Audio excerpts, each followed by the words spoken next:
When I walked into that restaurant, I thought I was late to a family dinner, not late to my own humiliation. The table was already cleared, wine glasses half empty, laughter still hanging in the air. My son didn't even stand up. He smirked and said I was late and that I could take care of the bill. His wife laughed, sharp and careless, calling me slow like it was a joke everyone had already agreed on. And they all laughed with her.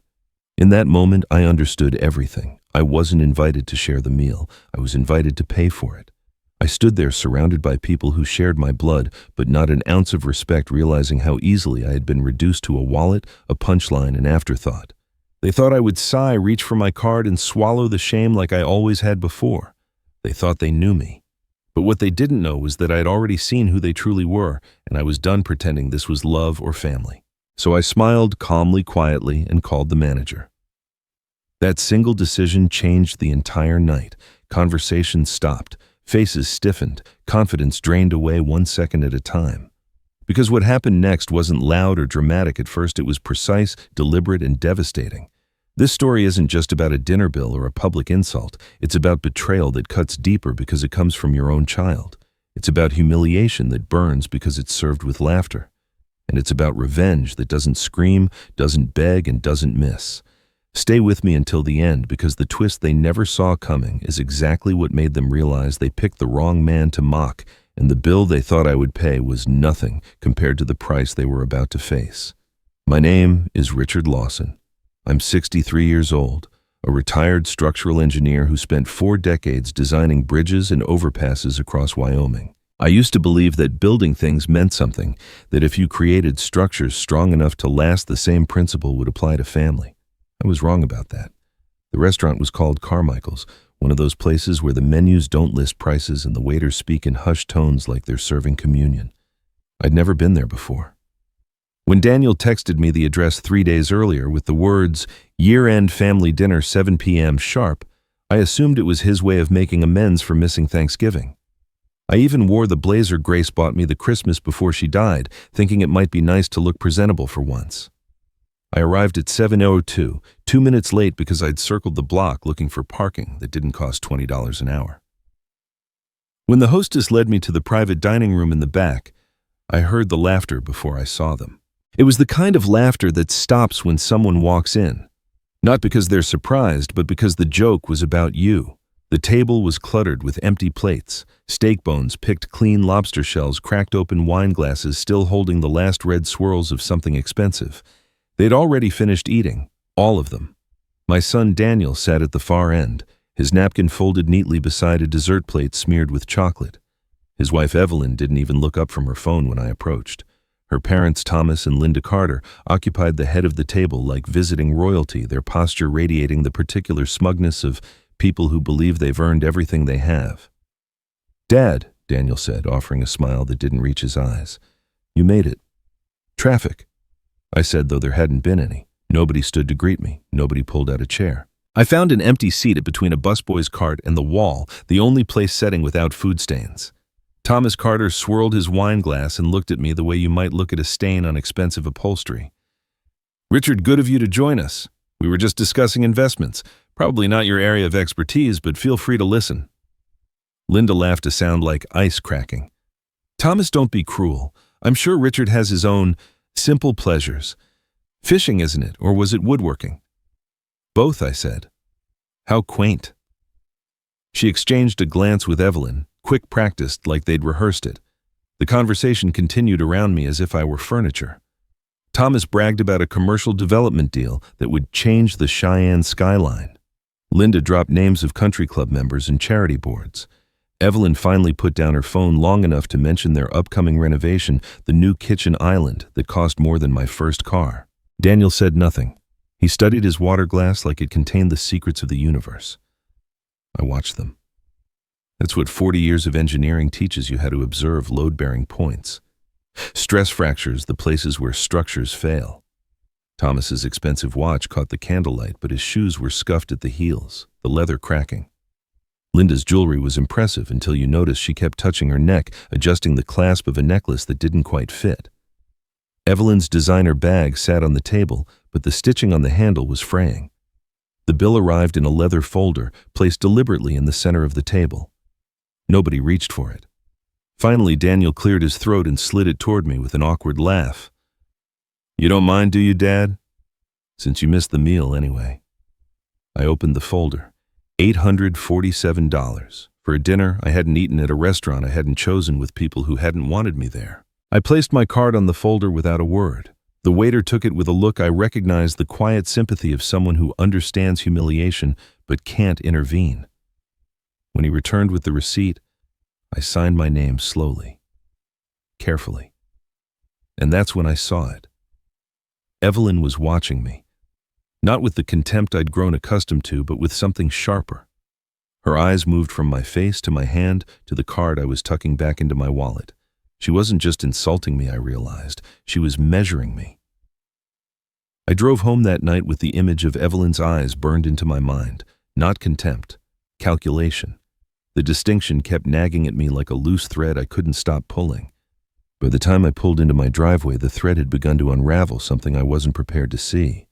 The house was dark, except for the porch light I'd left on out of habit. Grace used to tease me about that, leaving lights on for nobody, as if I expected her to come home late from one of her book club meetings. 5 years since she passed, and I still couldn't break the habit. I sat in my truck for a long moment, engine off, replaying the evening frame by frame like an engineer reviewing footage of a structural failure. The inconsistencies surfaced slowly at first, then all at once.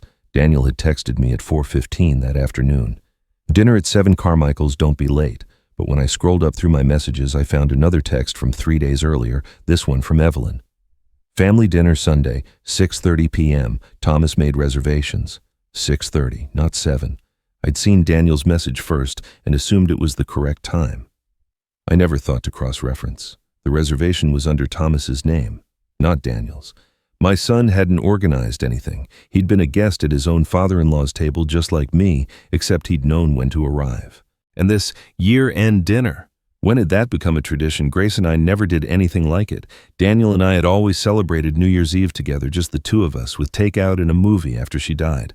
This formal gathering, this expensive restaurant, these people who'd never shown interest in spending time with me before, none of it fit the pattern of our family. Because it wasn't our family. It was theirs. I went inside and poured myself 2 fingers of bourbon, something I rarely did anymore. The kitchen was quiet except for the hum of the refrigerator. On the wall hung a photograph from Daniel and Evelyn's wedding, 7 years ago now, at that vineyard in California that cost more than my truck. Grace had insisted we pay for half. "He's our only son," she'd said. "We want to give him a good start." Looking at the photo now, I remembered something I'd buried for years. Grace standing beside me during the reception, watching Evelyn chat with her mother near the cake table. Both women had been smiling at Daniel with identical expressions, appraising satisfied like collectors who'd just acquired a valuable piece. "That girl watches you like you're a wallet, not a father," Grace had whispered. I'd laughed it off, told her she was being overprotective. Evelyn was young, ambitious. Wasn't that what we wanted for Daniel? Someone who would push him to succeed. But Grace hadn't laughed. She just squeezed my hand and said nothing more. I remembered something else from that night. Linda Carter's toast. She'd stood up with her champagne glass raised, her voice carrying that performative warmth that never quite reached her eyes. "To my beautiful daughter and her wonderful husband," she'd said, "may your partnership be everything you dreamed of. After all, marriage is the best investment a woman can make." The guests had chuckled politely. I'd assumed it was a joke. Now, sitting alone in my kitchen 7 years later, I wasn't so sure. I pulled out a notebook, the same kind I'd used for decades of engineering calculations, and began writing. Not numbers this time, incidents. Last Thanksgiving, Evelyn had called me the morning of the holiday, her voice bright with false apology. "Oh, Richard, I completely forgot to mention we're doing dinner at my parents' place this year. You're welcome to come, of course, but I know it's last minute." I'd spent Thanksgiving alone, eating a turkey sandwich and watching football. Daniel's fishing trips. We used to go every spring, just the two of us, up to Yellowstone. 3 years running now, he'd canceled. Work emergencies. Evelyn's schedule conflicts. The kids except Daniel and Evelyn didn't have kids, so that excuse never even made sense. The loans, $2,000 for a temporary cash flow issue 18 months ago. Another $1,500 for unexpected car repairs last spring. $1,000 6 months ago for reasons Daniel never fully explained. All promised to be repaid next month. None of them ever were. I'd stopped asking because I didn't want to seem like the kind of father who kept score, but someone had been keeping score. Just not me. I stared at the list in my notebook, the pattern emerging like cracks in a foundation. Each incident had tested something specific. Would I make a fuss about Thanksgiving? Number. Would I push back on the fishing trips? Number. Would I demand my money back? Would I pay a $900 dinner bill without complaint? The dinner wasn't about the bill. It was an audition. They wanted to see how much I would tolerate. They wanted to know if I would fight back or if I would simply break. I closed the notebook and finished my bourbon in one long swallow. Outside, the wind had picked up, rattling the windows the way it always did in late December. Grace's voice echoed in my memory clearer now than it had been in years. That girl watches you like you're a wallet. I should have listened. 3 days passed before I worked up the courage to confront Daniel. 3 days of replaying conversations, reviewing my notebook, and arguing with myself about whether I was being paranoid or finally seeing clearly. By Wednesday morning, I couldn't stand the silence anymore. I needed to hear my son explain himself. I needed to understand how the boy who once held my hand at his mother's funeral had become a man who could slide a $900 bill across a table without flinching. Their house sat in one of those new developments on the east side of town, identical beige structures with identical landscaping, the kind of neighborhood where everyone's lawn looks the same because the HOA demands it. I'd helped with the down payment 4 years ago. Another loan that was never repaid, though. I'd stopped counting those. I barely had time to knock before the door swung open. Evelyn stood there in yoga pants and a cashmere sweater, her smile so bright it nearly blinded me. "Dad?" What a surprise. She stepped forward as if to hug me, then thought better of it. "Daniel didn't mention you were coming. He didn't know." "Well, come in, come in." She ushered me through the foyer with the practiced warmth of a real estate agent showing a property she doesn't expect to sell. "Can I get you something? Coffee water? We have that sparkling kind you like." I'd never told her I liked sparkling water. I didn't. "I'm fine. Is Daniel here?" "He's in the garage tinkering with something or other. You know how he is." She laughed to sound like wind chimes made of glass. "I'll let him know you're here." But before she could move, Daniel appeared in the hallway behind her. He was wearing an old flannel shirt I recognized from a decade ago. His hair uncombed, his face carrying the particular exhaustion of someone who hasn't been sleeping well. When he saw me, something flickered across his expression. Surprise, yes, but something else too. Something that looked almost like fear. "Dad," he glanced at Evelyn. "Everything okay?" "I wanted to talk about Sunday." The silence that followed lasted only a second, but it stretched like a rubber band about to snap. Evelyn's smile didn't waver, but her eyes sharpened. Daniel's jaw tightened almost imperceptibly. "Sunday." Evelyn tilted her head. "Oh, the dinner. That was lovely, wasn't it? I'm so sorry about the timing mix-up.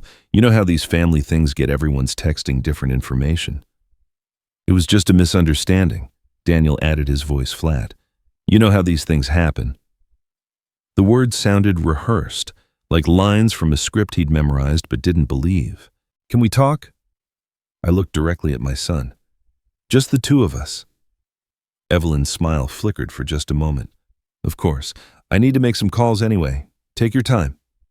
She retreated down the hallway, her footsteps deliberately casual, but I noticed she left the door to the study slightly ajar.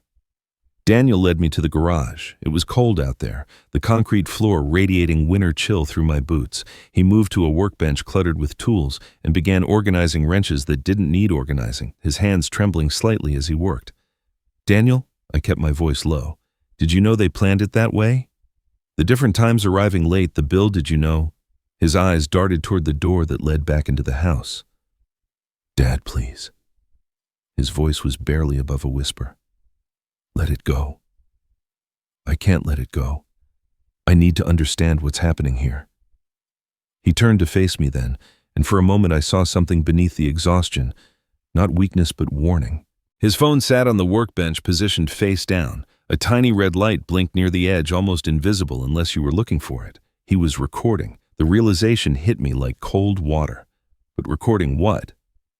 And for whom? I remembered Daniel at 8 years old, building a birdhouse in this very garage, a different house, but the same boy with sawdust in his hair and pride in his eyes. I remembered him at 15, sitting beside Grace's hospital bed during her first cancer scare, reading aloud from her favorite novels because he couldn't bear to see her afraid. I remembered him at 22, giving the eulogy at her funeral, his voice cracking but never breaking. That boy was still in there somewhere. I had to believe that.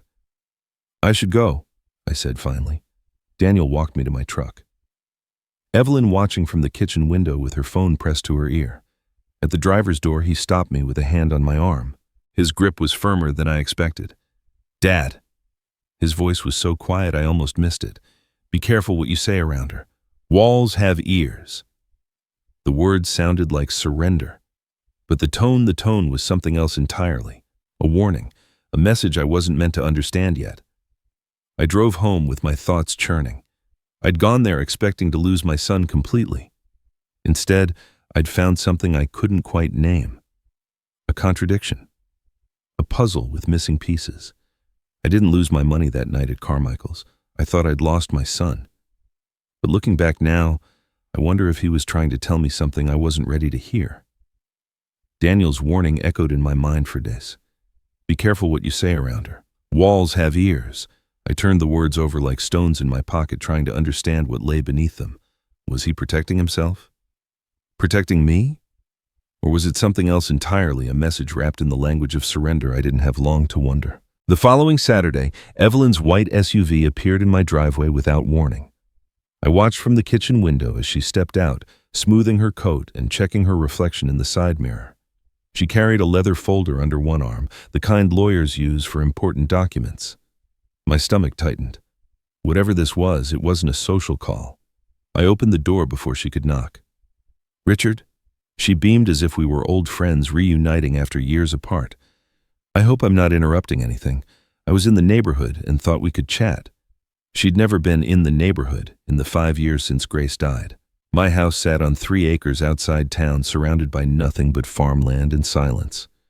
Nobody ended up here by accident. "Come in," I said, because refusing would only delay whatever she'd come to do. She settled onto the couch Grace had picked out 20 years ago, crossing her legs and placing the leather folder on the coffee table between us.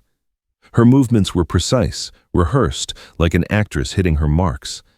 "I've been thinking about family." She began, her voice warm with manufactured sincerity. "About unity. About how important it is for generations to support each other, especially in uncertain times." "Uncertain times," I repeated. "You know how it is. The economy, the markets, all that unpredictability." She waved a manicured hand. "Daniel and I have been discussing the future, your future specifically. We want to make sure you're protected." "Protected from what?" She laughed, a sound designed to disarm. "From bureaucracy mostly. Estate planning can be such a nightmare when it's not handled properly. Probate courts, inheritance taxes, all those horrible delays." She leaned forward, lowering her voice as if sharing a secret.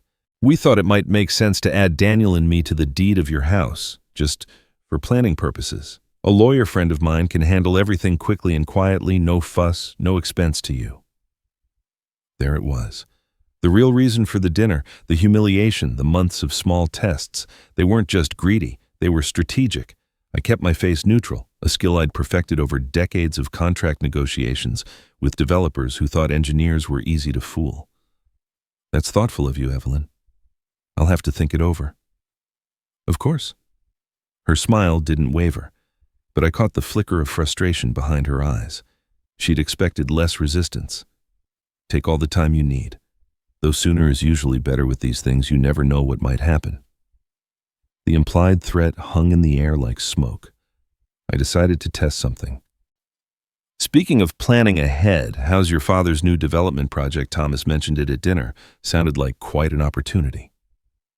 The change was microscopic, but unmistakable. Evelyn's smile froze for half a second. Her fingers twitched against the leather folder. When she spoke, her voice was a fraction too bright, her recovery a fraction too smooth. "Oh, Dad's always got something in the works. You know how entrepreneurs are always chasing the next big thing." She stood abruptly, gathering her folder. "I should let you get back to your day. Think about what I said, Richard. Family should stick together." She was out the door before I could respond. I waited until her SUV disappeared down the road, then grabbed my keys. 20 minutes later, I was driving past the Carter family home, a sprawling colonial in the wealthiest part of Cheyenne, the kind of house that announces its owner's success from the street.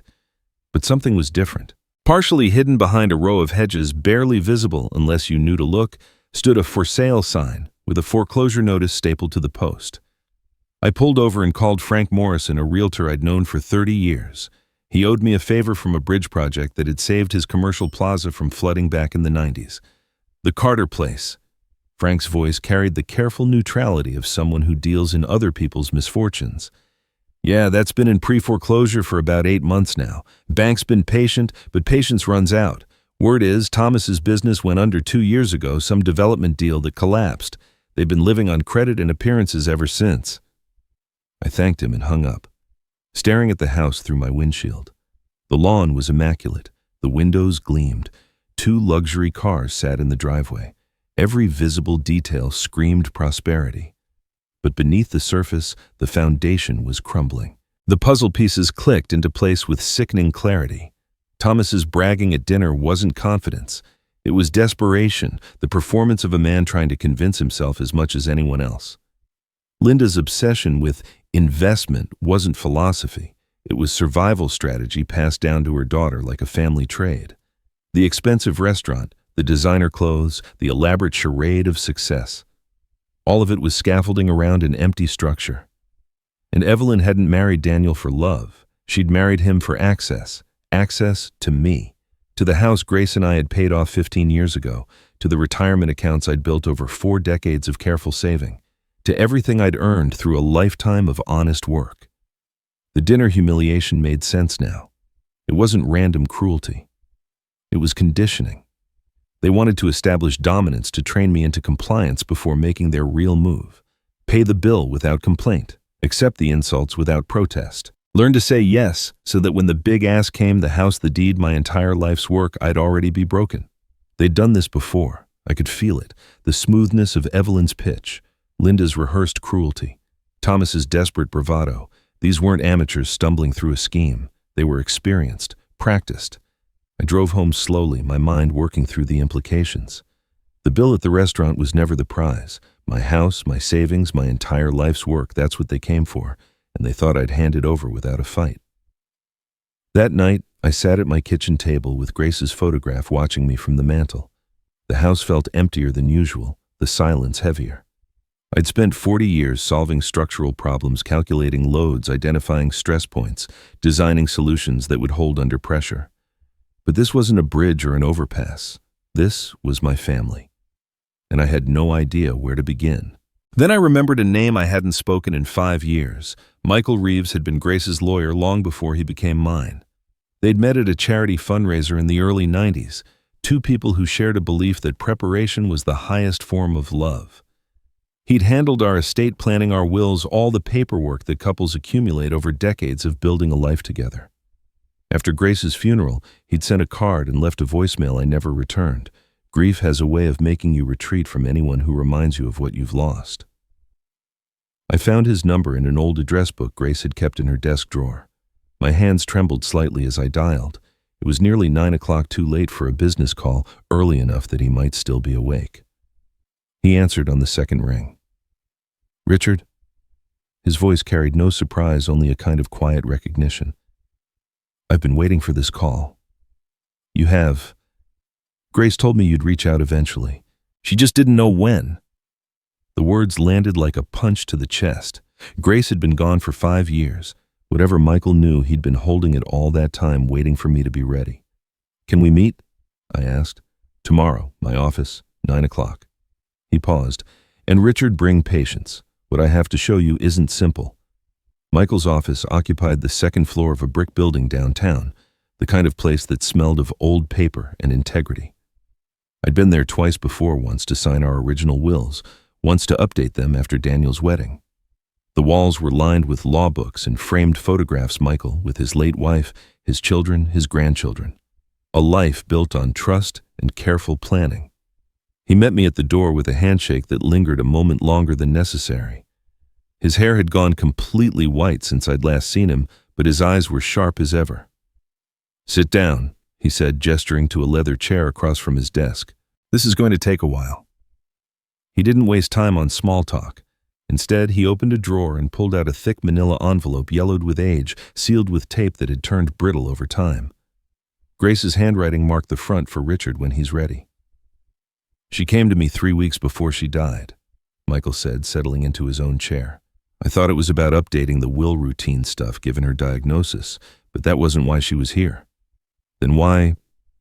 "She was worried. Not about dying. About what would happen to you after." He folded his hands on the desk. She'd noticed things, changes in Evelyn's behavior, Daniel's increasing withdrawal, small patterns that most people would dismiss. But Grace wasn't most people. No, she wasn't. Grace had always seen what others missed. It was one of the things I'd loved most about her and one of the things I'd most often ignored. "She told me something I've never forgotten," Michael continued. "She said, when Richard is ready to fight, give him the tools, not before. Hope should always come before war." He tapped the envelope. "This is what she left you, but I'm not allowed to give you everything yet." "What do you mean, not allowed?" Grace set conditions, triggers that had to be met before certain documents could be released. She didn't want you to go to war prematurely. She wanted you to have a chance to be wrong about them, to give Daniel a chance to choose the right side. I stared at the envelope, my throat tight. Even from beyond the grave, Grace was protecting me, protecting Daniel, trying to preserve something that might already be beyond saving. "What's in there?" Michael leaned back. "The basics, I can tell you. Grace created a living trust with provisions I've never seen before in 30 years of practice. It's designed to protect your assets in ways that are almost impossible to circumvent legally. There's also a file of documentation records, observations, things she noticed and wrote down. And there are instructions that activate under specific conditions." "What conditions?" "If someone attempts to gain control of your property through coercion or manipulation, if there's evidence of financial exploitation, if you're ever threatened with guardianship proceedings based on false claims." He paused. "Has any of that happened yet?" I thought about Evelyn's proposal. The deed. The lawyer friend who could handle everything quickly and quietly. "It's starting to," I said. Michael nodded slowly, as if he'd expected nothing less. "Then we're entering the first phase. I can give you the overview, help you understand what Grace built. But the full contents of that envelope, the evidence she gathered, the details of the trust's defensive clauses, those stay sealed until the conditions are fully met." "Why, if she wanted to protect me?" "Because she wanted to protect Daniel too." Michael's voice softened. "Grace believed people could change. She didn't want to destroy your son's marriage or his life unless there was no other choice. The triggers exist to make sure you're not acting on suspicion alone. When you have proof, real, undeniable proof, then you'll have everything you need." I sat in silence, processing the weight of what Grace had done. She'd spent her final weeks not just preparing to die, but preparing me to survive without her. She'd anticipated threats I couldn't see and built defenses I didn't know existed. "She really saw all this coming," I said finally. Michael looked at me with something like admiration mixed with sorrow. "Your wife saw this coming 5 years ago, Richard. She built you a fortress. They're standing on ground that was never theirs." I left Michael's office that afternoon with a new understanding of the battlefield I was standing on. Grace had built me a fortress, but fortresses only work if the enemy doesn't know they exist. The moment the Carters suspected I was anything other than a confused old man, slowly warming to their attention, they'd change tactics. They'd become more careful, more subtle, harder to catch. I needed them confident. I needed them careless. So I made a decision that went against every instinct I had. I decided to let them win. 2 weeks later, Evelyn called to invite me to a family barbecue at Daniel's house. Her voice dripped with sweetness, the kind that left a residue. "We'd love to have you, Dad. It's been too long since we all spent time together as a family." I accepted without hesitation, and her pause on the other end of the line told me she'd expected more resistance. The barbecue was everything I anticipated, and worse. Thomas manned the grill like a general commanding troops, his voice too loud, his gestures too broad. Linda circulated with a wine bottle, refilling glasses with the efficiency of someone who'd learned that drunk guests reveal more than sober ones. Evelyn played hostess with the kind of performative warmth that made my skin crawl, and Daniel stood in the corner watching everything with an expression I couldn't quite read. "Richard, Thomas approached me with a plate of overcooked steak, his cheeks flushed from heat and alcohol. Good to see you loosening up. Family's important, you know. Too many people forget that these days. I'm starting to remember, I said. He clapped me on the shoulder hard enough to make me stumble. That's the spirit, finally showing some family spirit. He lowered his voice conspiratorially. Evelyn tells me you're considering her proposal. Smart man, very smart. No point letting the government take half of everything when you're gone, right? I nodded and said nothing. He seemed to take my silence as agreement. Linda appeared at my elbow with a glass of red wine, her smile so wide it looked painful. Richard, I'm so glad we're getting past all that awkwardness. Families should support each other. She pressed the glass into my hand with a look of triumph she didn't bother to hide. To new beginnings. I raised the glass and pretended to drink. As the afternoon wore on, Evelyn's confidence grew like a weed in fertile soil. She stopped asking permission and started making announcements. When we update the deed, we should have our lawyer look at the whole estate plan, she told Daniel within earshot of me. Dad's setup is probably outdated anyway. She discussed renovation ideas for my house as if I weren't sitting 10 feet away. That back porch would make a gorgeous sunroom, and the kitchen's too small. When we're all living closer together, we'll need more space for entertaining. I watched Daniel's jaw tighten each time she spoke. His hands gripped his soda can so hard the aluminum crinkled, but he said nothing. His silence could have been complicity. It could have been something else entirely. I thought about his phone face down on the workbench, the tiny red light blinking. I played my role perfectly. I asked Thomas about his business ventures, nodding along as he spun elaborate tales of deals in progress and investors lining up. But I noticed how he drank steadily, desperately, the way men drink when they're trying to drown something. Halfway through his third beer, his complaints slipped out like secrets. Ungrateful investors, he muttered. You build something from nothing, and they want guarantees. Nobody understands risk anymore. Linda excused herself to make a phone call, stepping inside with her cell phone pressed to her ear. Through the window, I watched her pace the kitchen, her face growing paler with each passing minute. When she returned, her smile was intact, but her hands were shaking. She poured herself a generous glass of wine and drank half of it in one swallow. Evelyn checked her phone constantly throughout the afternoon. Not for messages, but for something else. Her banking app, I realized, watching the familiar swipe pattern. Each time she looked at the screen, her smile faltered for just a moment before she recovered. The performance of prosperity was cracking under its own weight. These people were drowning. The foreclosure sign behind the hedges, Thomas's bankrupt business, the desperate phone calls and empty bank accounts, they were performing a play called Success for an audience of one. Me, the mark, the solution to all their problems. I let them believe it was working. When Evelyn cornered me near the dessert table to press her case about the deed, I rubbed my chin thoughtfully and said, You might be right about the estate planning. Let me think on it a few more days. Her eyes lit up like I'd handed her a winning lottery ticket. Take all the time you need, Dad, she said, squeezing my arm. We just want what's best for everyone. As I drove home that evening, I replayed every interaction, cataloging details the way I used to catalog stress points in bridge designs. Thomas's desperation, Linda's fear, Evelyn's barely concealed greed, and Daniel silent in the corner, his jaw tight and his eyes watching everything. I let them celebrate a victory they hadn't earned. Every smile I gave them was a rope they'd eventually hang themselves with. They just didn't know it yet. 3 nights after the barbecue, I was sitting in my living room reading a biography of a bridge engineer I'd admired since college when headlights swept across my front windows. It was past 11, too late for visitors, too early for emergencies.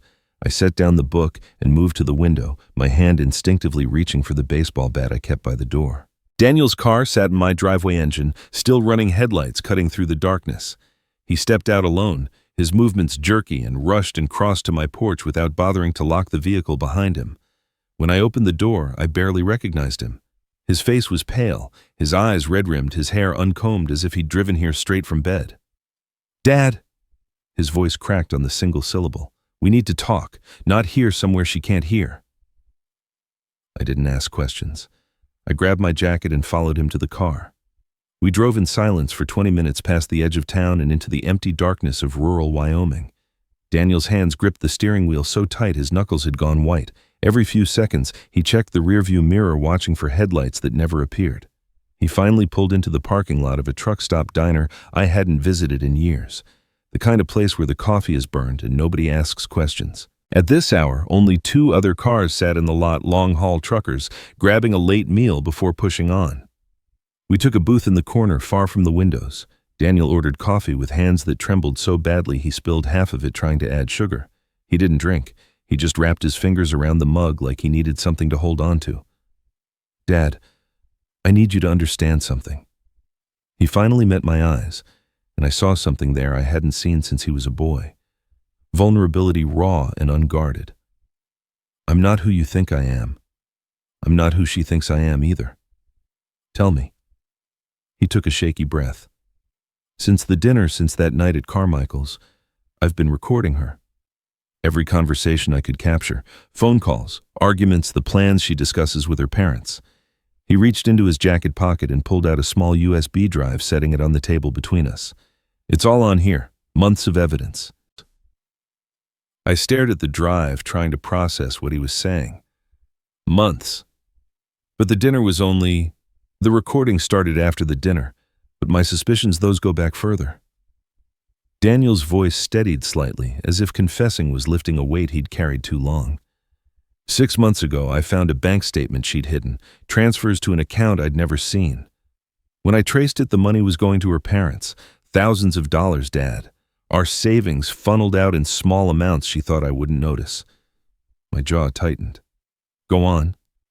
I started paying attention after that, really paying attention. I found documents in her desk drawer papers with my signature on them that I'd never signed, authorizations for things I'd never agreed to, and then I found the emails. He paused, swallowing hard.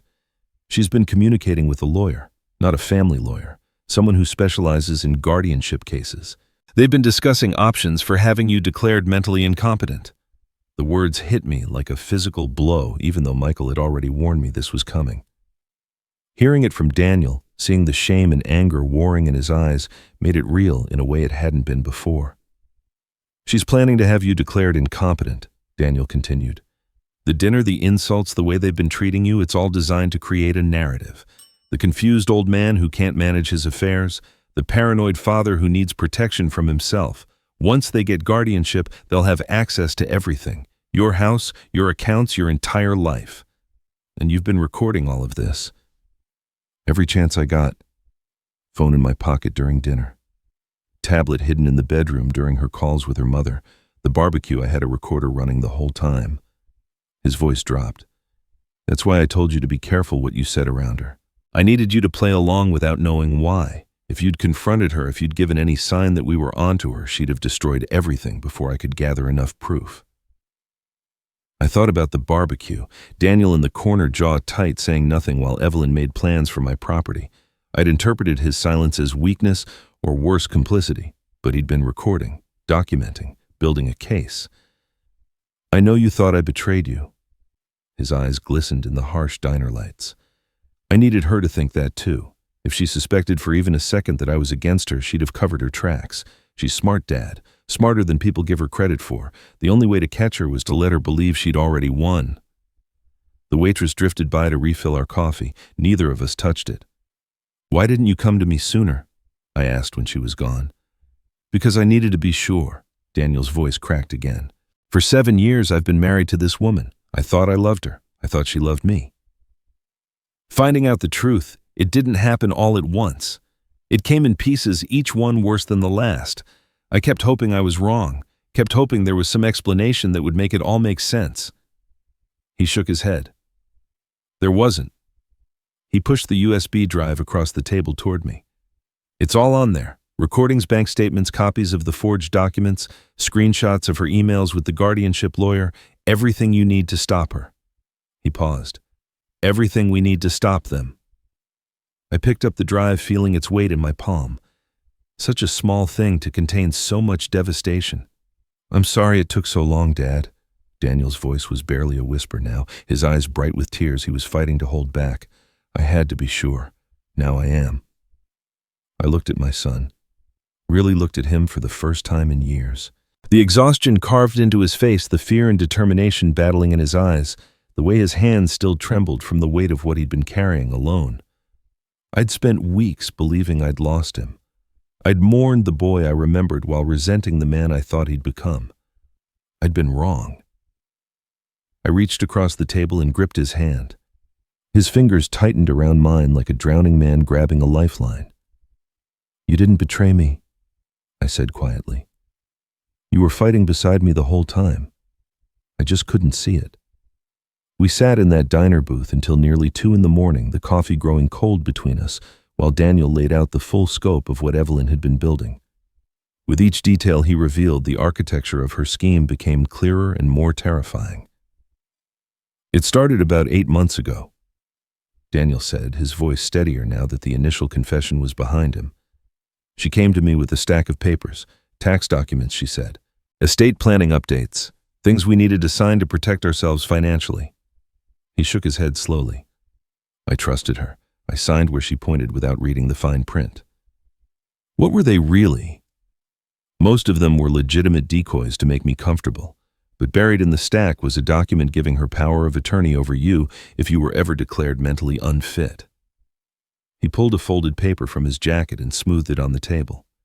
"She had a forged version of your signature on a separate form, a consent document supposedly authorizing her to act on your behalf in medical and financial matters. Combined with the guardianship petition she's been preparing with that lawyer, she'd have complete control." I studied the document, recognizing the careful legalese designed to obscure its true purpose. And the dinner, the humiliation. Evidence building. Every time they insulted you, every time you didn't fight back, it became part of the narrative. Confused elderly man can't stand up for himself. Pays bills he doesn't understand. Agrees to things that aren't in his interest. Daniel's jaw tightened.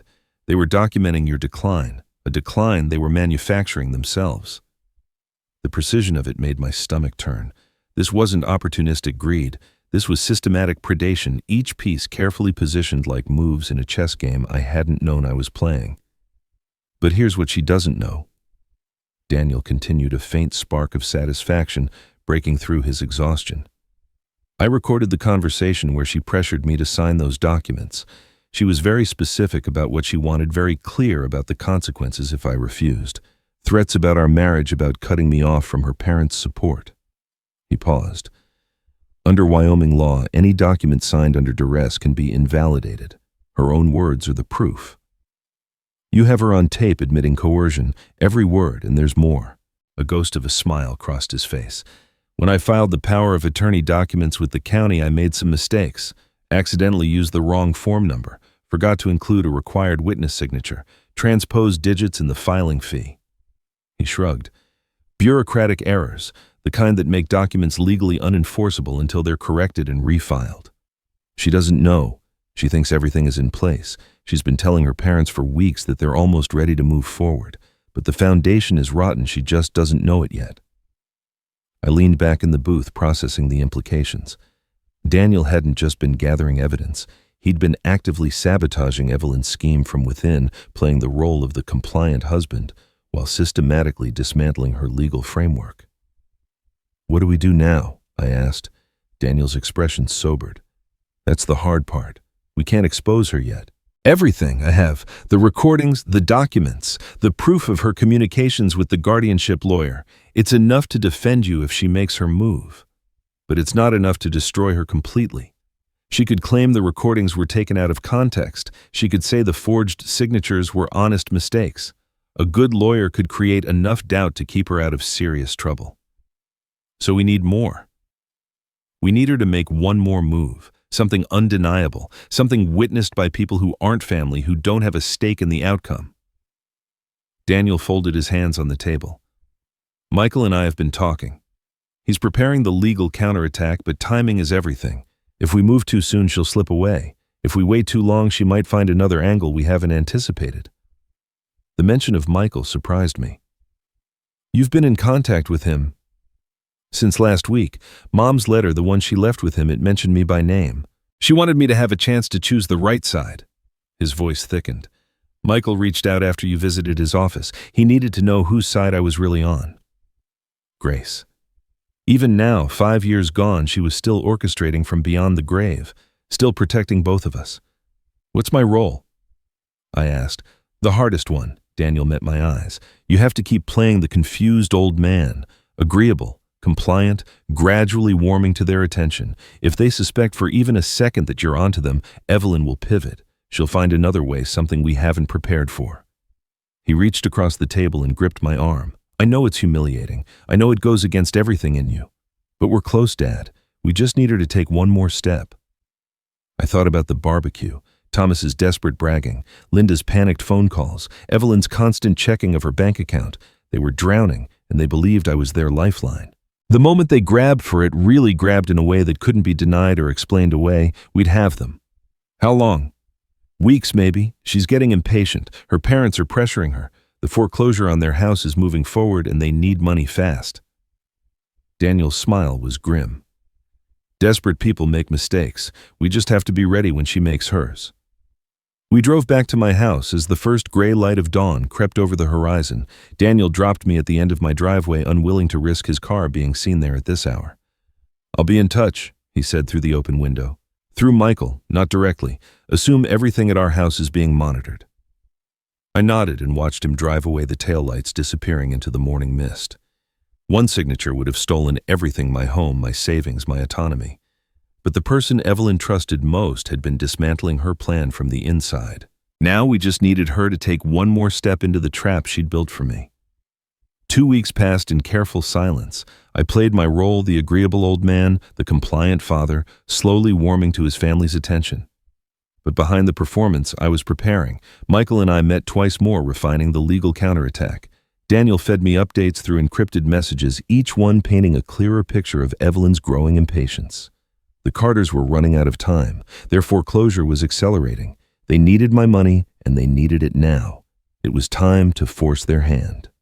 On a Tuesday morning, I drove to First Wyoming Bank and closed the joint account I'd shared with Daniel for the past 6 years. The account had been opened as an emergency fund, a way for Daniel to access money quickly if something happened to me. Over time, it had become something else, a pipeline Evelyn used to funnel funds to her parents without leaving obvious traces. The balance was just over $12,000. I transferred every cent to a new account at a different bank, one where no name but mine appeared on the paperwork. That afternoon, I called my insurance company and canceled the automatic payments for Daniel's car insurance. I'd been covering it temporarily for 3 years, ever since Evelyn convinced Daniel that consolidating their expenses would save money. Another small leak in the dam I'd finally decided to plug. The final move was the most deliberate. I waited until Evelyn called that evening with her usual sweetness, asking if I'd had a chance to think more about the property proposal. "I've been meaning to talk to you about that," I said, keeping my voice mild. "I've decided I should probably consult my own lawyer before making any changes to the estate, just to make sure everything's done properly." The silence on the other end lasted 3 full seconds. When she spoke again, her voice had a new edge beneath the sugar. "Of course, Dad. That's very thorough of you. Do you have someone in mind, or would you like me to recommend someone?" "I'll find someone," I said. "These things shouldn't be rushed." I hung up before she could respond. The reaction was immediate and revealing. Within 48 hours, my phone became a battlefield. Evelyn called 6 times the first day, her messages escalating from cheerful check-ins to thinly veiled concern about my state of mind. By the second day, her tone had shifted from sweet to desperate, her voicemails increasingly shrill. "Dad, I really think we should talk. I'm worried about you. You've been so isolated lately. That's not healthy." Thomas Carter called me directly for the first time in the 7 years I'd known him. His bluster couldn't quite conceal the panic underneath. "Richard, I hear you're having second thoughts about the estate planning. Let's not be hasty here. Family needs to stick together in times like these. I know a financial advisor who could explain everything. Make sure you understand what's really in your best interest." Linda's approach was more subtle but equally transparent. She sent me an email, the first direct communication she'd ever initiated, with the subject line, "Thinking of you." The message was 3 paragraphs of passive-aggressive concern, peppered with phrases like family loyalty and the importance of trust, and "I hope you haven't been listening to people who don't have your best interests at heart." She signed it, "With love and concern, Linda."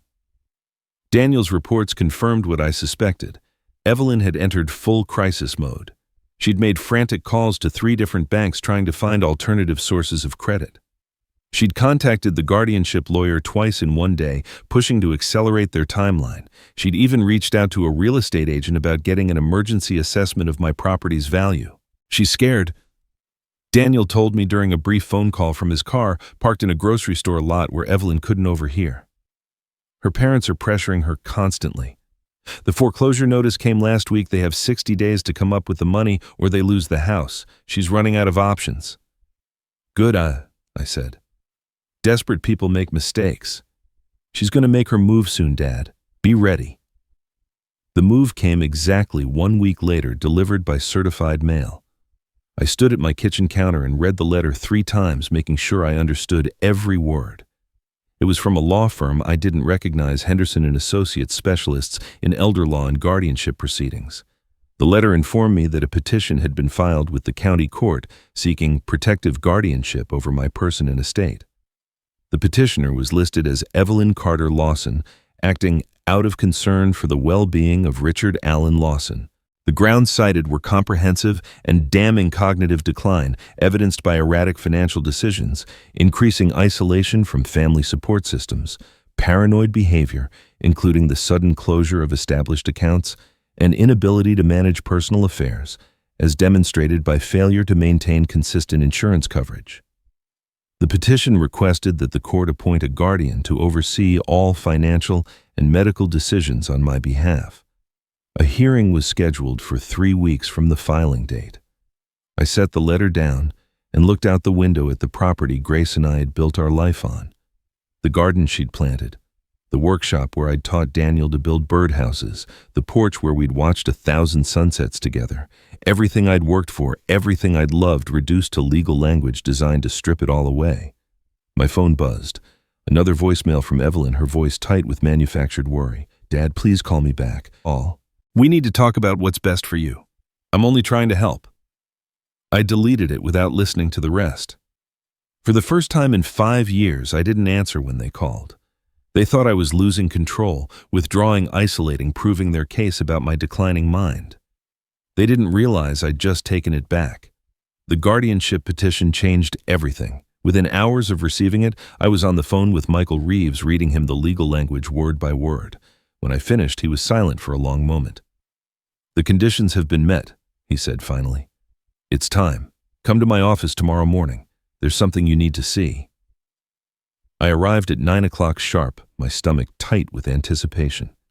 Michael was waiting for me in the same leather chair where we'd sat weeks earlier, but this time the sealed envelope lay open on his desk.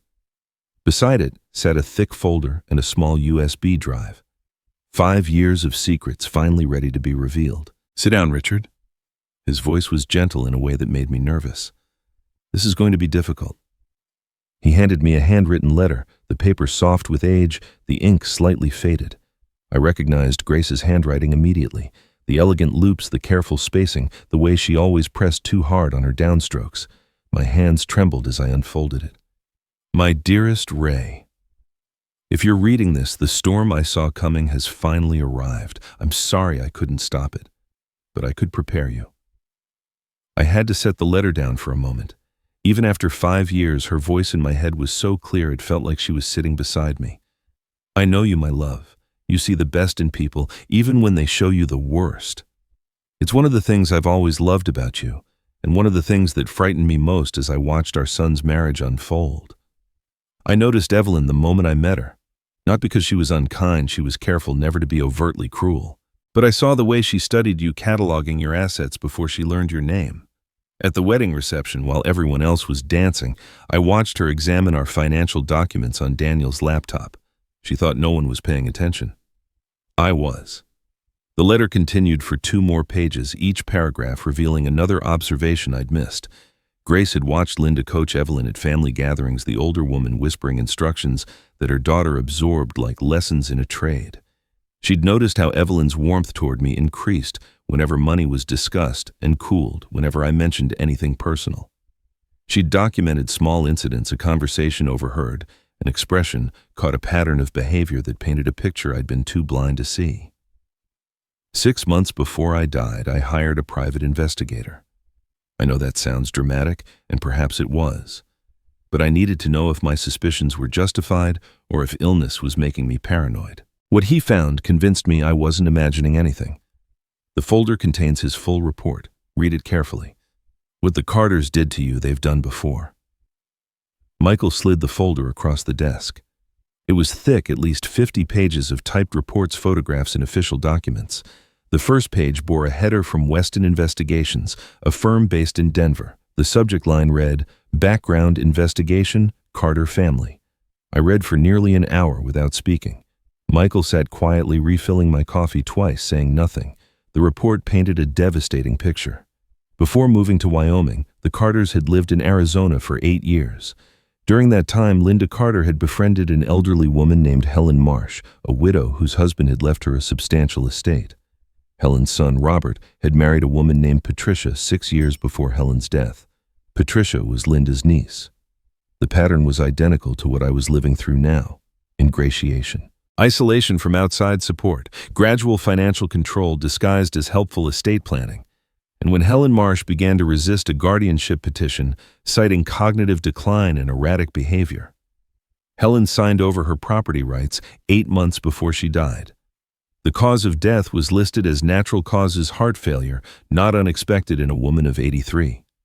But the investigator had found irregularities, neighbors who reported that Helen seemed perfectly lucid in her final months, a doctor who'd examined her 2 weeks before the guardianship hearing and found no signs of dementia, a will that had been changed 3 times in the year before her death, each revision benefiting the Carter family more than the last. No charges were ever filed. No investigation was ever opened. The Carters sold Helen's house within 6 months of her death and moved to Wyoming, where Thomas started a new business and Linda began attending charity functions, where Evelyn met my son at a fundraiser 2 years later. The investigator's report included a final note. Based on the evidence gathered, it is my professional opinion that the Carter family operates as a coordinated unit targeting elderly individuals with significant assets. Their methods are sophisticated and designed to avoid legal scrutiny. I recommend extreme caution in any financial dealings with this family. Grace had known. 5 years ago, while she was dying, she'd seen what was coming and built a defense I didn't know existed. She'd gathered evidence, hired professionals, created legal structures to protect me, all while fighting a battle with her own body that she knew she was going to lose. I turned to the final page of her letter, the handwriting shakier here, as if she'd written it on one of her difficult days. Michael will help you fight this. The trust I created has provisions they can't circumvent. But I need you to promise me something. Protect yourself, my love. But remember, Daniel was a good boy once. If there's a path back for him, leave the door open. I stared at those words until they blurred. Even facing her own death, even knowing what Evelyn truly was, Grace had thought about redemption. Not for the Carters, she'd seen them too clearly for that, but for Daniel, for the son she'd loved since before he could walk. She'd planned for his redemption before anyone else believed he needed one. I spent 3 days studying every page of that investigator's report until I could recite the details from memory. Then I called Evelyn and asked her to arrange a family meeting at my house. I kept my voice uncertain, hesitant, the confused old man they expected me to be. I've been thinking about everything, I said. The petition, the property discussions. I think we should all sit down together and talk through my concerns. She agreed immediately, her tone bright with barely concealed triumph. She thought I was surrendering. They arrived on Saturday afternoon, pulling into my driveway in 2 cars like a convoy. Evelyn stepped out first, wearing a cream-colored blouse and pearls, the picture of concerned family devotion. Thomas followed, adjusting his jacket with the self-importance of a man who'd never been seriously challenged. Linda emerged last, her eyes scanning my property with the appraising look of someone calculating square footage. Daniel came separately, parking at the end of the driveway. His shoulders were slumped, his expression defeated the hen-pecked husband I'd believed him to be for so long. He caught my eye for just a moment as he walked toward the house, the faintest nod. The performance was about to begin. I'd arranged chairs in my living room in a rough semicircle, positioning myself near the fireplace with my back to Grace's photograph. The investigator's report sat in a folder on the end table beside me, hidden beneath a copy of Field and Stream magazine. "Thank you all for coming," I said once everyone had settled. "I know things have been tense lately. I thought it might help if we cleared the air." "Of course, Dad." Evelyn leaned forward with manufactured warmth. "We're family. We should be able to talk about anything." "I appreciate that." I paused, letting the silence stretch. Thomas, I've been meaning to ask how's the business going. You mentioned some exciting developments at the barbecue. Thomas straightened in his chair, his chest puffing slightly. Very well, very well. Several deals in the pipeline. You know how it is, always something cooking. Funny. I heard the company filed for bankruptcy 2 years ago. Chapter 7. Complete liquidation. The color drained from his face so fast I thought he might faint. Linda's hand shot to his arm, her nails digging into his sleeve. That's where did you hear that? That's completely public records, Thomas. Anyone can look them up. I turned to Linda before either of them could recover. Speaking of records, Linda, didn't you once mention a property in Phoenix? Something about a time you lived in Arizona. Her smile froze. I don't recall. A house on Saguaro Drive belonged to a woman named Helen Marsh. Ring any bells? The room went cold. I watched the Carters exchange glances, quick, panicked, the silent communication of people whose secrets are unraveling. I'm not sure what you're implying, Linda said carefully, her voice strained. No implication, just curiosity. I shifted my attention to Evelyn, who had gone very still. While we're catching up, remind me, what did you do before you met Daniel? Something in healthcare, wasn't it? Evelyn's composure was remarkable, but I'd learned to read her, the slight tightening around her eyes, the almost imperceptible pause before she spoke. I worked at a senior care facility. Administrative work, nothing glamorous. Interesting. I imagine you learned a lot about how the system works, guardianship proceedings, power of attorney, that sort of thing. Dad, her voice sharpened, what is this about? If you have concerns, we should discuss them openly. This kind of paranoid questioning. She gestured at her parents. This is exactly what we've been worried about. These erratic accusations, this suspicion toward people who love you. She softened her tone with practiced ease. It's okay to admit you need help. That's why we filed the petition. We just want to protect you. I reached for the folder beside me and removed the investigator's report. I set it on the coffee table between us. The cover page clearly visible. Background investigation, Carter family. Speaking of protection, I said quietly, I'd like to discuss Helen Marsh. Linda's face went white. Thomas clutched at his chest, his breathing suddenly shallow. But it was Evelyn whose reaction told me everything. Her mask didn't just slip, it shattered. For one unguarded moment, I saw the predator beneath the performance. Where did you get that? Her voice was barely a whisper. My wife gave it to me. 5 years ago. I met her eyes without flinching. She saw what you were from the beginning, Evelyn. She hired an investigator. She documented everything, the Arizona case, the pattern, all of it. She just wanted to give you time to change. I paused. You didn't. The silence that followed was absolute. Thomas had gone gray, his hand still pressed to his chest. Linda stared at the report like it was a snake coiled on my coffee table. Daniel sat motionless, his performance forgotten, watching his wife with an expression I couldn't quite read. And Evelyn. Evelyn looked at me with eyes I'd never seen before. The sweetness was gone. The calculation was gone. What remained was something cold and cornered and very, very dangerous.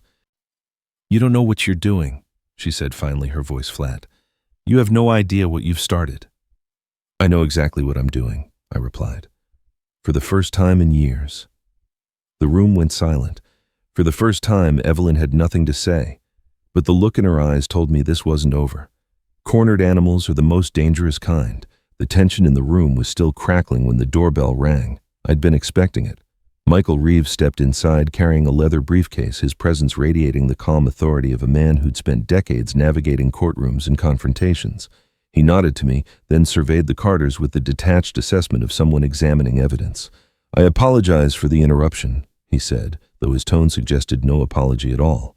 Richard asked me to join this discussion. Given the legal matters at hand, I thought it prudent to attend. Evelyn's eyes narrowed. And who exactly are you? Michael Reeves. I'm the trustee of Grace Lawson's estate and Richard's legal counsel. He set his briefcase on the coffee table and clicked it open. I understand there's been some confusion about the family's financial arrangements. I'm here to clarify. Thomas found his voice, though it came out weaker than his usual bluster. Now, wait just a minute. This is a private family matter. We don't need lawyers turning this into something adversarial. I'm afraid the guardianship petition your daughter filed made it adversarial already, Mr. Carter. Michael withdrew a thick document bound in blue legal backing. Which brings me to why I'm here. He remained standing, positioning himself where everyone could see him clearly. Before her death, Grace Lawson created a living trust with several unusual provisions. She asked me to keep these details confidential unless specific circumstances arose. He paused. Those circumstances have now been met. Linda leaned forward. What circumstances? What are you talking about? The trust contains what's called a protection clause. It was designed to activate if Richard was ever subjected to elder abuse, financial, emotional, or legal. Michael's voice was measured almost clinical. The filing of a guardianship petition based on fabricated claims of cognitive decline qualifies as legal abuse under the terms Grace specified. Evelyn's confident facade flickered. That petition was filed out of genuine concern. The clause has been triggered, Mrs. Lawson. As of the petition's filing date, all assets covered by the trust are frozen, pending a full review by me as trustee. That includes the house, all bank accounts, investment portfolios, and any property Richard owns. Michael let that sink in before continuing. No transfers, no sales, no changes of any kind can occur without my explicit written approval. Thomas's face had gone from gray to almost green. You can't do that. That's not legal. I assure you it's entirely legal. Grace worked with 3 different attorneys to ensure these provisions would hold up under any challenge. Michael withdrew another document, but that's not the most significant aspect of the trust. He turned to face Evelyn directly. If the protection clause fully activates, which requires my determination that the abuse was intentional and systematic, the trust directs that all assets be transferred to a charitable foundation, the Grace Lawson Memorial Foundation to be specific. It would fund legal assistance for elderly victims of financial exploitation. The implication hung in the air like smoke. Linda was the first to understand. You mean Daniel wouldn't inherit anything? Correct? If I determine that Richard has been the victim of coordinated elder abuse, every asset in the trust passes to the foundation. Daniel and Evelyn would receive nothing. Evelyn shot to her feet. This is insane. Grace was dying when she wrote this. She was on medication. She wasn't thinking clearly. Any court would throw this out as the product of a confused mind. Michael smiled faintly. Grace anticipated that argument. The trust includes video testimony recorded before witnesses, along with a comprehensive cognitive evaluation conducted by an independent psychiatrist 2 weeks before she passed. She was by all professional assessments completely lucid. He paused. She simply saw things others refused to see. However, Michael continued, Grace was not without mercy. The trust includes a redemption provision specifically for Daniel. My son looked up sharply, his performance of defeated husband forgotten. Daniel has 90 days from the triggering event to provide evidence that he was not complicit in any scheme against his father. If he cooperates fully with any investigation and demonstrates that he actively worked to protect Richard rather than harm him, the trust's punitive provisions can be suspended as they apply to him. Michael turned to Daniel. Your mother believed in you. She wanted to give you a path back if you chose to take it. The room fell silent again. Evelyn stood frozen in place, calculations visibly racing behind her eyes. Then, slowly, her expression shifted.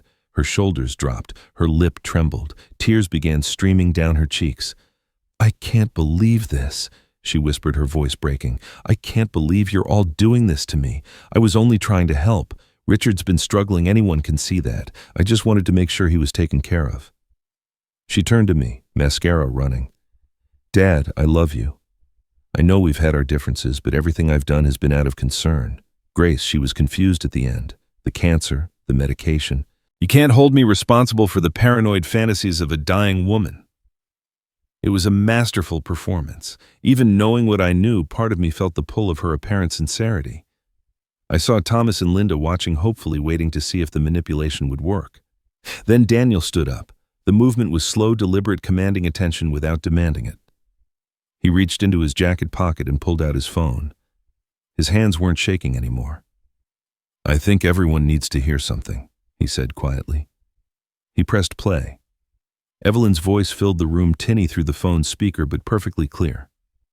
Once we get guardianship, it's done. The house is worth at least $400,000. We sell it fast, split it 3 ways. My parents take their share to cover the foreclosure, we take ours. By the time anyone figures out what happened, the old man will be in a home somewhere and we'll be long gone. A second voice, Linda's. And if he fights it, he won't. He's too proud to admit he's losing his mind. And even if he tries, who's going to believe him? We've been building this case for months. Erratic behavior, isolation, paranoid accusations. The court will see exactly what we want them to see. Daniel pressed stop. The silence that followed was absolute. Evelyn's face collapsed in stages. Disbelief. Fury. Then something I'd never seen before. Fear. She looked at Daniel like she was seeing him for the first time. You recorded me. He met her eyes without flinching. I learned from the best. The recording ended, but its echo seemed to hang in the room like a verdict. For a moment, nobody moved. Then, Thomas Carter clutched his chest and collapsed sideways on my couch, his face contorted in pain. The next hour was chaos. Linda screamed for someone to call an ambulance. Evelyn stood frozen, her tear-streaked face now pale with genuine fear rather than performed emotion. Daniel called 911 while I guided the paramedics through my front door. They loaded Thomas onto a stretcher, oxygen mask pressed to his face, and rushed him to the hospital with Linda following in her car. Evelyn tried to go with them, but Daniel stopped her at the door. You should stay, he said, his voice flat. We need to talk about what happens next. She stared at him like he was a stranger. In many ways, I suppose he was. Thomas survived. The doctors called it a severe panic attack, complicated by undiagnosed heart disease. Years of stress and denial manifesting in a crisis he could no longer outrun. He spent 3 days in the cardiac unit while his carefully constructed world continued to crumble around him. Linda called me from the hospital waiting room the second night. Her voice had lost its usual polish, replaced by something raw and disparate. Richard, please, surely we can work something out. She paused, and I heard the exhaustion beneath her words. Families have disagreements. Things get said in the heat of the moment. That recording Evelyn was just venting, you know how it is. She didn't mean any of it. I pressed the record button on my phone and let her continue. I may have guided her approach a little, I admit that. But it was never supposed to go this far. We just needed help, Richard. The foreclosure, the business collapse, we were drowning. Can't you understand that? Her voice cracked. What if we just forget all this unpleasantness? A small settlement to help us get back on our feet, and we'll drop the petition, disappear from your life completely. Everyone walks away. No courts, no investigations, no public scandal. You're asking me to pay you off, I said quietly. I'm asking you to show mercy, for Daniel's sake, if nothing else. I ended the call and saved the recording. Mercy was exactly what Grace had asked me to show, but not for the Carters, for my son. The collapse happened faster than I expected. Guardianship petitions are public record in Wyoming, and small towns have long memories. Within days, the legal community was buzzing with whispers about the case. Michael told me later that 3 different attorneys had called him asking about the investigator's report.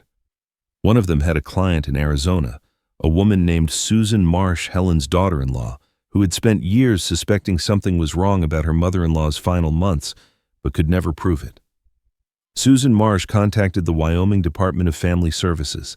She also called a detective in Phoenix who had investigated Helen's case before it was quietly closed. The calls led to more calls.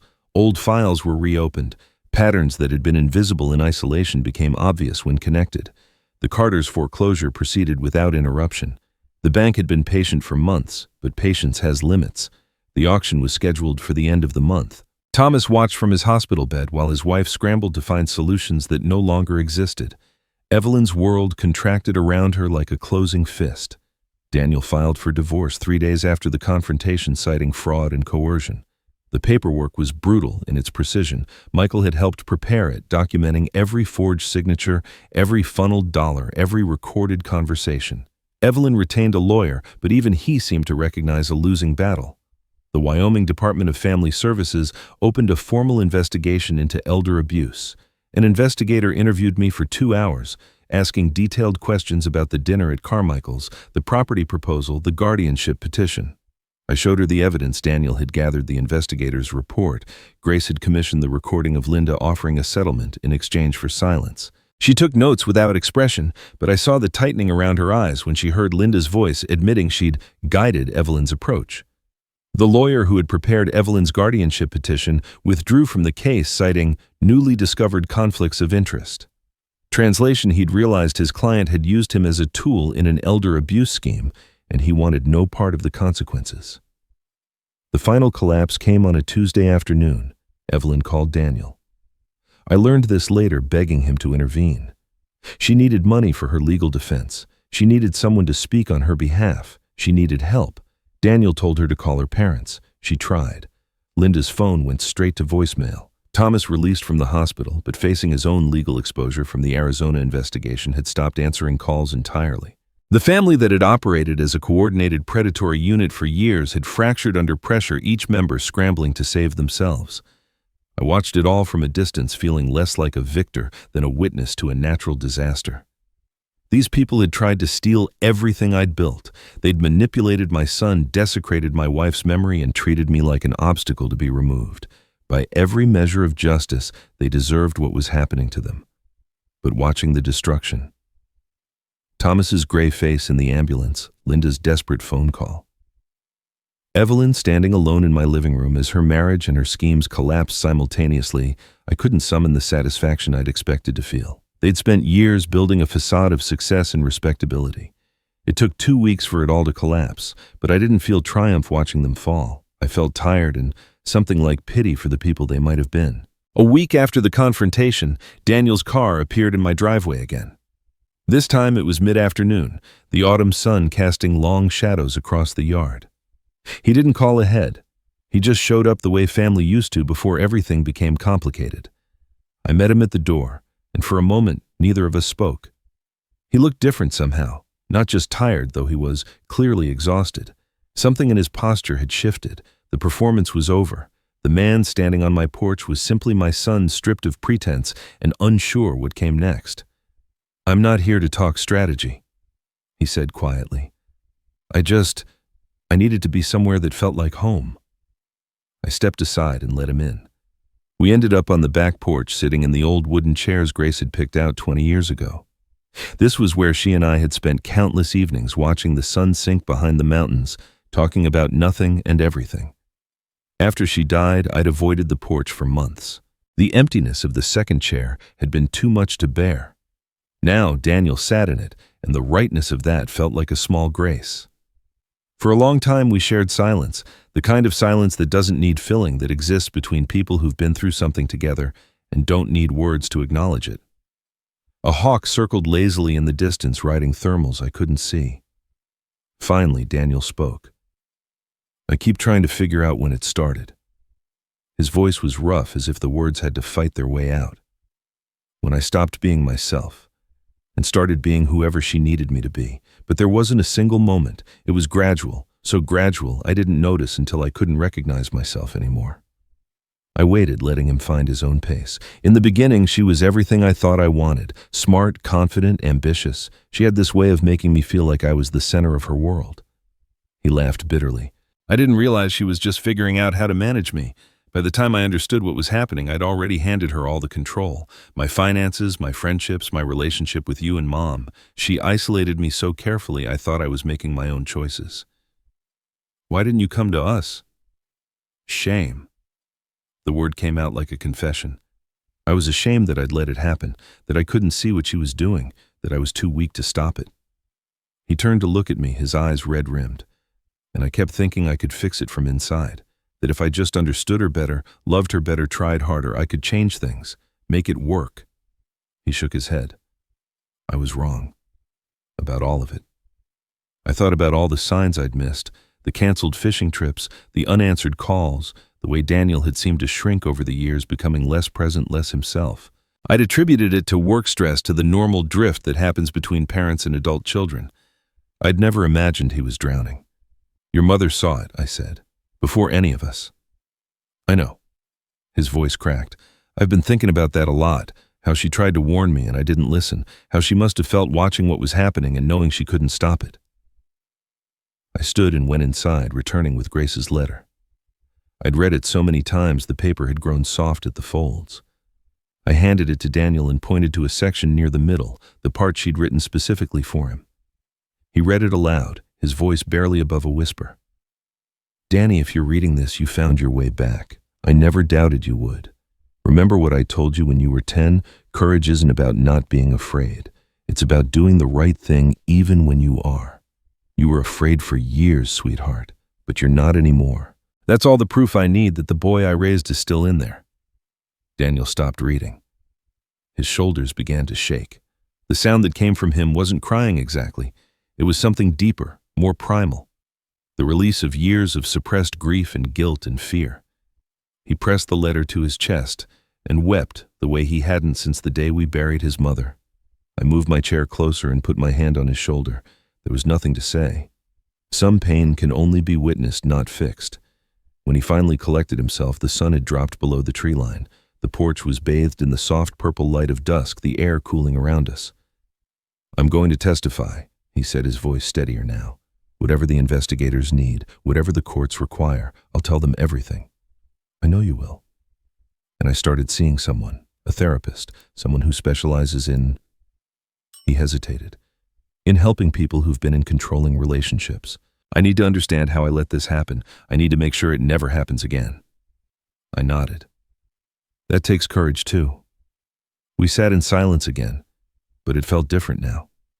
Lighter somehow. The weight of secrets and performance had lifted, leaving something fragile but real in its place. Rebuilding wouldn't be instant. I knew that. Trust once broken doesn't repair overnight. There would be awkward conversations and difficult moments, times when the memory of those years, the unanswered calls, the dinner at Carmichael's, the look in his eyes when he pushed that bill toward me, would rise up and make forgiveness feel impossible. But Grace had understood something I was only beginning to grasp. Leaving the door open for redemption didn't mean excusing the hurt. It didn't mean pretending the betrayal hadn't happened. It meant believing that people could change if they chose to. And Daniel was choosing. "Dad?" His voice was small in the gathering darkness. "Do you think you can ever forgive me?" I looked at my son. Really looked at him and saw the boy who used to build birdhouses in my workshop, who sat beside his mother's hospital bed reading her favorite books, who had somehow found the courage to dismantle his own life in order to save mine. "I already have," I told him. "Your mother forgave you before she died. The only person left to forgive is yourself." He nodded slowly, absorbing the words. It would take time. But we had time now. The weeks that followed brought a rhythm I hadn't known in years. Daniel came by regularly, sometimes for dinner, sometimes just to sit on the porch and talk. We were relearning each other, filling in the gaps that years of distance and deception had carved between us. It wasn't always comfortable. Some conversations stumbled into painful territory and had to be navigated carefully. But we kept showing up, and that counted for something.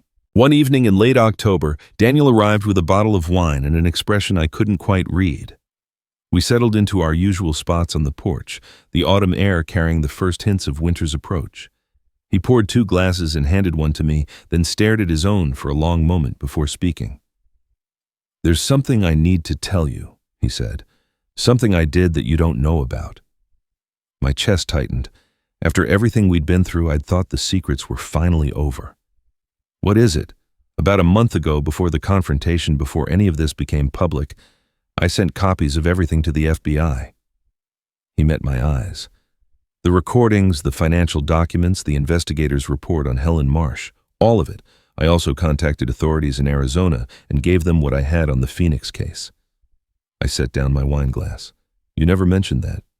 I wasn't sure how you'd react, and I wanted to make sure it actually went somewhere before I said anything." He leaned forward, his voice intense. "It wasn't just about protecting you, Dad. It was about making sure they can't do this to anyone else. The Carters, they've been doing this for years. Helen Marsh wasn't the first, and you wouldn't have been the last. Someone had to stop them permanently." I thought about my son, the man I'd believed was too weak to stand up to his wife, too compromised to do the right thing. He'd been building a case for months, dismantling Evelyn's schemes from within, and then without telling anyone, he'd taken the evidence to federal authorities because he understood that personal justice wasn't enough. "You could have been exposed," I said. If Evelyn had found out, I know, but some things matter more than safety. He smiled faintly. Mom taught me that. I just forgot for a while. The investigation Daniel had triggered expanded faster than either of us anticipated. Within weeks of his initial contact, the FBI's Elder Fraud Division had opened a formal inquiry into the Carter family's activities spanning multiple states.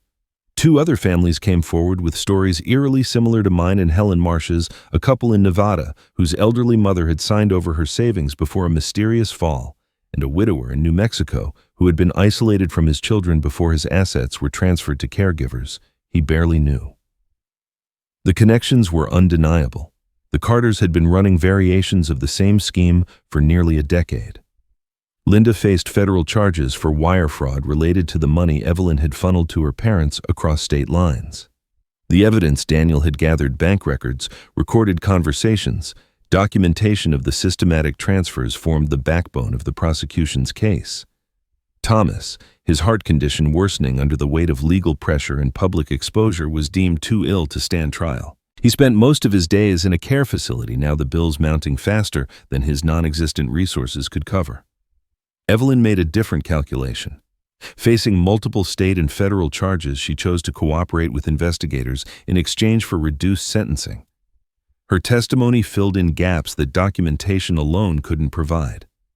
She admitted to a pattern of targeting elderly individuals through elder care facilities, using her professional access to identify vulnerable marks. She explained how Linda had coached her since childhood, treating marriage as a financial strategy rather than a partnership. She detailed schemes I'd never known about, attempts that had failed, families who'd escaped close calls that had taught her to be more careful. I listened to the updates from Michael with a strange mixture of vindication and sorrow. These were people who had tried to destroy me. But they were also people broken, desperate, shaped by circumstances I couldn't fully understand. I didn't forgive them. I wasn't sure I ever would. But I no longer felt the burning anger that had sustained me through the worst of it. One afternoon, Michael and I sat in his office discussing the future of Grace's trust. The protective provisions had served their purpose. My assets were secure. Daniel's redemption path was clear, and the Carters no longer posed any threat.